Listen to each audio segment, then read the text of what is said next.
1970ರ ಆರಂಭವಾದ ಕೋಲಾರ ಪತ್ರಿಕೆಯು ತನ್ನ ಅಮೂಲ್ಯವಾದ ಸೇವೆಯನ್ನು ಕೋಲಾರ ಚಿಕ್ಕಬಳ್ಳಾಪುರ ಜಿಲ್ಲೆಗೆ ಒದಗಿಸುವ ಮೂಲಕ ಸಾರ್ಥಕ ಸುವರ್ಣ ಸಂಭ್ರಮವನ್ನು ಆಚರಿಸುತ್ತಿದೆ. ಅವಿಭಜಿತ ಕೋಲಾರ ಜಿಲ್ಲೆಯ ಜನರ ಬದುಕು ಭಾವನೆಗಳಿಗೆ ಕಾಲಕಾಲಕ್ಕೆ ತಕ್ಕಂತೆ ಸ್ಪಂದಿಸಿ ಎರಡು ಜಿಲ್ಲೆಗಳ ಜನಜೀವನದಲ್ಲಿ ಹಾಸುಹೊಕ್ಕಾಗಿರುವ ಕೋಲಾರ ಪತ್ರಿಕೆಯ 50 ವರ್ಷಗಳ ಸಾರ್ಥಕ ಸೇವೆಯನ್ನು ಕೋಲಾರ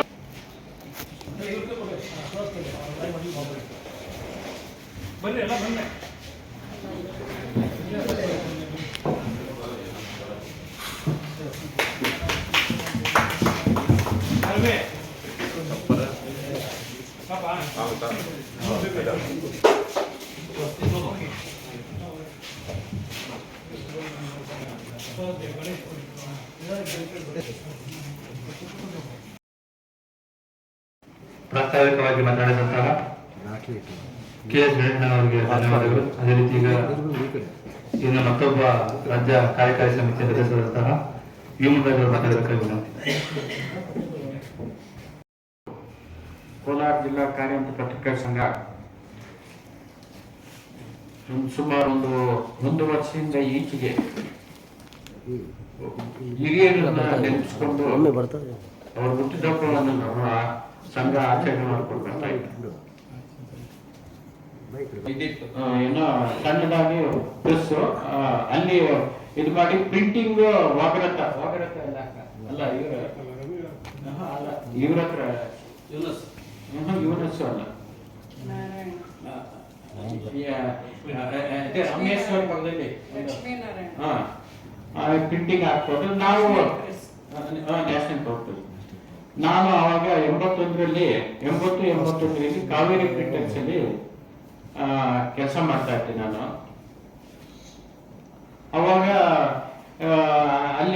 ಅಲ್ಲಿರೋ ಟೈಪ್ಸ್ ಎಡ್ಡಿಂಗ್ ಟೈಪ್ಸ್ ಕೋಲಾರ ಪತ್ರಿಕೆಯಲ್ಲಿ ಅಷ್ಟು ತಗೊಳ್ತಾ ಇಲ್ಲ. ಯಾಕೆಂದ್ರೆ ಈ ಸಣ್ಣ ಪೇಪರ್ಗಳಿದೆ ಅಂದ್ರೆ 16 ಪಾಯಿಂಟ್ 36 ಪಾಯಿಂಟ್ ಅಂದ್ರೆ ಜಾಸ್ತಿ. ಅದಕ್ಕಿಂತ ಹೆಚ್ಚಾಗಿ ಎಡ್ಡಿಂಗ್ ಲೈನ್ ಕೊಡ್ಬೇಕಾದ್ರೆ ಕೋಲಾರ ಪತ್ರಿಕೆಗೆ ಹೋಗ್ಬೇಕಾಗಿತ್ತು. ಕೋಲಾರ ಪತ್ರಿಕೆಗೆ ಹೋದ್ರೆ ಕರೆಕ್ಟಾಗಿ 9 ಗಂಟೆಗೆ ಬಂದು ಕೂತ್ಕೊಂಡಿರೋ ರಾಯರು. ಸರ್ ಈ ತರ ವಿಜಯ್ ಕುಮಾರ್ ಕಳಿಸಿದ್ದಾರೆ ಸರ್, ವರರಾಜ ನಾಯ್ಡು ಕಳಿಸಿದ್ದಾರೆ ಸರ್ ಅಂದ್ರೆ ಏನ್ರಿ ಏನ್ ಗೊತ್ತು ಏನು ಹೋಗಕ್ಕೆ ಆಗಲ್ಲ ಬಿಡ್ರಿ, ಅಲ್ಲಿರ್ಬೇಕಲ್ಲಿ ಅವ್ರಿಗೆ ಕೂತಿದ್ರೆ ಅಲ್ಲಿರ್ಬೇಕು ನಾವು.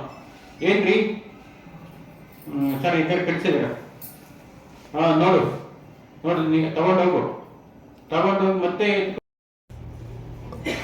ಸಭೆಯಲ್ಲಿ ಎಲ್ಲ ಗಣ್ಯರಿಗೆ ಅನಿಸುತ್ತಾ ಇವತ್ತು ನಿಮ್ಮ ಮುಂದೆ ಟೇಕಲ್ ಲಕ್ಷ್ಮೀಶ್ ಅಂತ ನಿಂತ್ಕೊಂಡು ಮಾತಾಡೋದಕ್ಕೆ ಕಾರಣನೇ ಕೆ ಪ್ರಹ್ಲಾದನೇ.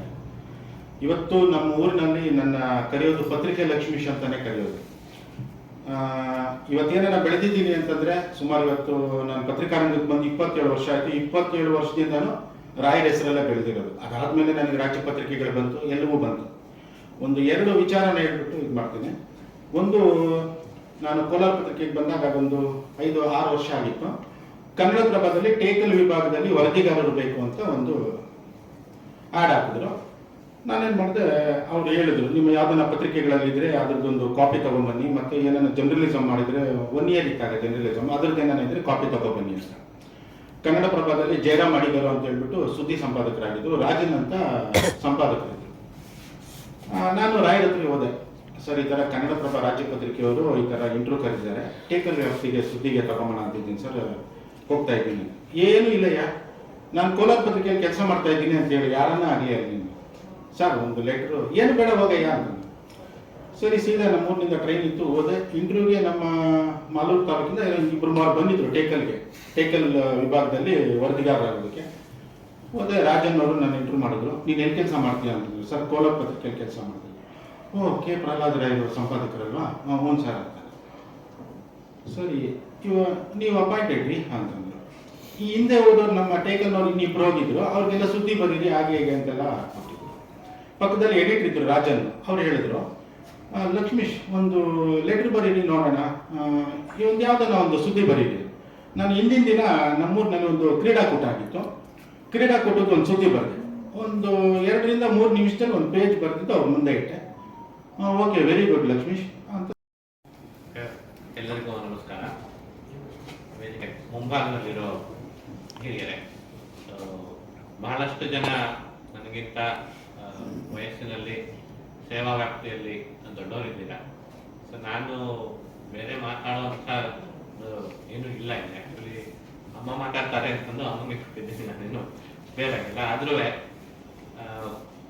ಮೊಟ್ಟ ಮೊದಲಿಗೆ ನಮ್ಮ ತಂದೆಯವರನ್ನ ಸ್ಮರಣೆ ಮಾಡಿಕೊಂಡು ಈ ಒಂದು ಕಾರ್ಯಕ್ರಮ ಆಯೋಜಿಸೋದಕ್ಕೆ ಜಿಲ್ಲಾ ಕಾರ್ಯನಿರತ ಪತ್ರಕರ್ತರ ಸಂಘದ ಎಲ್ಲರಿಗೂ ನಮ್ಮ ಕುಟುಂಬದ ಪರವಾಗಿ ವಂದನೆಗಳು. ಎರಡೇ ಎರಡು ಮಾತು. ನಮ್ಮ ತಂದೆಯವ್ರನ್ನ ತಂದೆಯಾಗಿ ನೋಡಿ ಏನು ಹೇಗೆ ಅನ್ನೋದು ಒಂದು ದೃಷ್ಟಿ ಆದ್ರೆ, ಈಗ ಪತ್ರಿಕೆ ಮುನ್ನಡೆಸುವ ಗುರುತರವಾದ ಜವಾಬ್ದಾರಿ ಮೇಲೆ ಪತ್ರಕರ್ತರಾಗಿ ಅವರನ್ನ ನೋಡಿ ಕಲಿಯೋದಕ್ಕೆ ಏನೇನಿದೆ ಅನ್ನೋದು ಸಾಕಷ್ಟಿದ್ರು ಒಂದು 2-3 ವಿಷಯಗಳನ್ನ ಪ್ರಸ್ತಾಪಿಸಕ್ಕೆ ಇಷ್ಟಪಡ್ತೀನಿ. ಕಾರಣ ನನಗದು ಸಹಾಯವಾಗಿದೆ, ಹಾಗೆ ನಮ್ಮೆಲ್ಲ ಪತ್ರಕರ್ತರ ಮಿತ್ರರಿಗೂ ಆ ಗುಣಗಳು ಸಹಕಾರಿ ಆಗಲಿದೆ ಅನ್ನೋ ನಂಬಿಕೆ, ಭರವಸೆ, ವಿಶ್ವಾಸ ಎಲ್ಲ ಇದೆ. ಅದರಿಂದಾಗಿ 2 ಮಾತುಗಳು. ಒಂದು, ನಾನು ನೋಡ್ದಂಗೆ ಅವರು ಯಾವ ಸುದ್ದಿ ಪ್ರಕಟಿಸಬೇಕು, ಯಾವ್ದು ಬೇಡ ಅಂತ ಡಿಸೈಡ್ ಮಾಡೋದ್ರಿಂದ ಹಿಡಿದು ಯಾವುದಕ್ಕೆ ಪ್ರಾಮುಖ್ಯತೆ ಕೊಡಬೇಕು, ಯಾವುದನ್ನ ಒಳಗಡೆ ಪೇಜಲ್ಲಿ ಇಡಬೇಕು, ಯಾವುದನ್ನ ಮುಂದಿನ ಪೇಜಲ್ಲಿ ಇಡಬೇಕು ಅನ್ನೋದ್ರೊಳಗೆ ಇದ್ದ ಕ್ರೈಟೀರಿಯಾ ಆ ಸುದ್ದಿಯಿಂದ ಸಮಾಜಕ್ಕೆ ಎಷ್ಟು ಉಪಕಾರ ಆಗುತ್ತೆ. ಈ ಒಂದು ಸುದ್ದಿ ಪ್ರಕಟ ಮಾಡೋದ್ರಿಂದ ನಮ್ಮ ಜನಗೆ, ಅದರಲ್ಲೂ ಕೋಲಾರ ಜಿಲ್ಲೆಯ, ಅಂದ್ರೆ ಕೋಲಾರ ಅಂತಂದ್ರೆ ಅವಿಭಜಿತ ಕೋಲಾರ ಜಿಲ್ಲೆಯ ಗ್ರಾಮೀಣ ಜನರಿಗೆ ಈ ಒಂದು ಸುದ್ದಿಯಿಂದ ಎಷ್ಟು ಉಪಯೋಗ. ವಹಿಸಿರ್ತಕ್ಕಂಥ ಜಿಲ್ಲಾ ಪತ್ರಕರ್ತರ ಸಂಘದ ಅಧ್ಯಕ್ಷರಾದ ಗೋಪಿನಾಥ್ ಅವರೇ, ಅಂದ್ರೆ ಪ್ರಹ್ಲಾದ ರಾಯರು ಅಂದ್ರೆ ಕೋಲಾರ ಪತ್ರಿಕೆ ಅನ್ನೋದು ನಿಮ್ಗೆ ಎಲ್ರಿಗೂ ಕೂಡ ತಿಳಿದೇ ಇದೆ. ಮತ್ತೆ ಪತ್ರಿಕೆಯ ಸಂಪಾದಕರಾಗಿ, ಒಬ್ಬ ಜಿಲ್ಲೆಯ ಉತ್ತಮ ನಾಗರಿಕರಾಗಿ, ಜಿಲ್ಲೆಯ ಏಳಿಗೆಗೆ ದುಡಿದಂತಹ, ಜಿಲ್ಲೆಯ ಏಳಿಗೆಯನ್ನ ತಮ್ಮ ಒಂದು ವೃತ್ತಿಯ ಭಾಗವನ್ನಾಗಿ ಮಾಡಿಕೊಂಡಂತಹ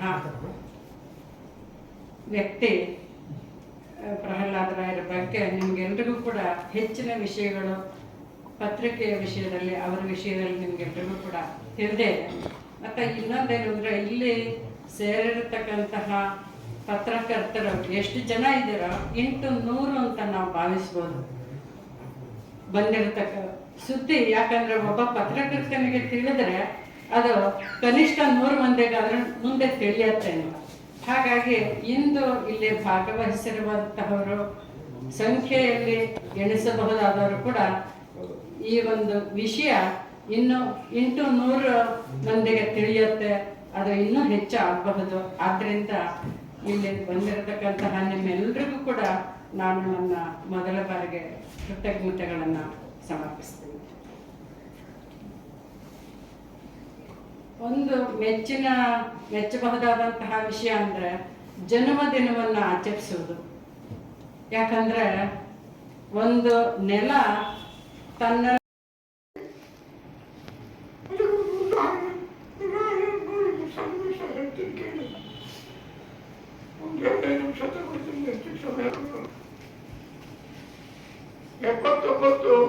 ಅಕ್ಟೋಬರ್ ತಿಂಗಳಲ್ಲಿ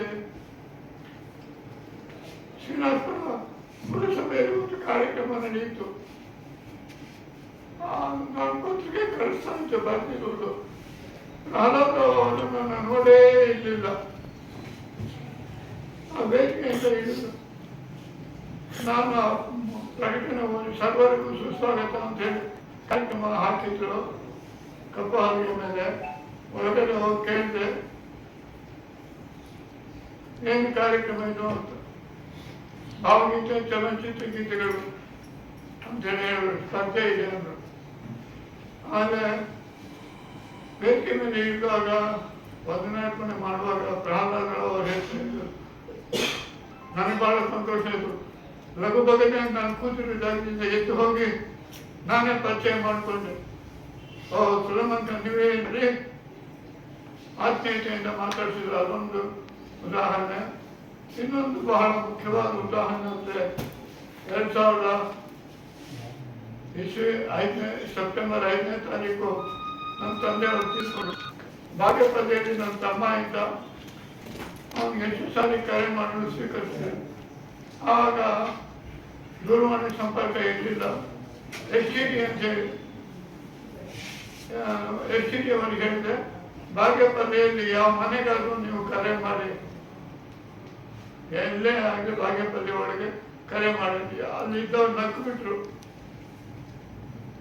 ಯಾಕಪ್ಪ ನಗ್ತೀರ? ನನ್ನ ವೆಚ್ಚ ನಾನು ಹೇಳ್ಕೊಡ್ತಾ ಇದ್ದೀನಿ. ಅವ್ರೇನ್ ಮಾಡಿದ್ರು, ಯಾವುದೋ ಒಂದು ಕರೆ ಮಾಡಿದ್ರು. ಯಾರು ಮಾತಾಡ್ತಾ ಇದ್ರು ಅಂತ ಕೇಳಿದ್ರು. ಸುಲೇಮಾನ್ ಖಾನ್ ಅಂದೆ. ಓ, ಕೋಲಾರ ಪತ್ರಿಕೆ ಸುಲೇಮಾನ್ ಖಾನ್ ಅಂದ್ರೆ ನೀವು? ಸೆಪ್ಟೆಂಬರ್ 5ನೇ ತಾರೀಕಿನ ಮಾತು. ಏನ್ ಸಮಾಚಾರ? ಈ ರೀತಿ ಇದೆ, ಇಂಥ ಕಡೆ ನಮ್ಮ ತಮ್ಮನ ಮನೆ ಇದೆ. ಹಾಗೆ ನಮ್ಮ ತಾಯಿ ಅವ್ರ ಮನೆಯಲ್ಲಿ ಇದ್ರು ಅವಾಗ. ಇದೊಂದು ಉದಾಹರಣೆ. ಆಮೇಲೆ ನನ್ನ ಜೊತೆಗೆ ಆತ್ಮೀಯತೆಯಿಂದ ಮಾತಾಡ್ತಾ ಇದ್ರು. ಬಂದ್ರಿ ಕಾಫಿ ಕುಡಿಯೋಣ ಹೇಳ್ಬಿಟ್ಟು ಕರ್ಕೊಂಡು ಕಾಫಿ ಕುಡಿಸ್ತಾ ಇದ್ರು. ಒಂದು ಹಾಸ್ಯನೂ ಮಾಡ್ತಾ ಇದ್ರು ನನ್ನ ಜೊತೆ. ಅಂತಹ ವ್ಯಕ್ತಿ ಸತ್ತಿಲ್ಲ, ಅಂತ ದೇಹ ಹೋಗಿದೆ, ಮನಸ್ಸು ಹೃದಯದಲ್ಲಿ ಚಿರಸ್ಥಾಯವಾಗಿದೆ. ಅಮ್ಮ ಅವ್ರಿಗೆ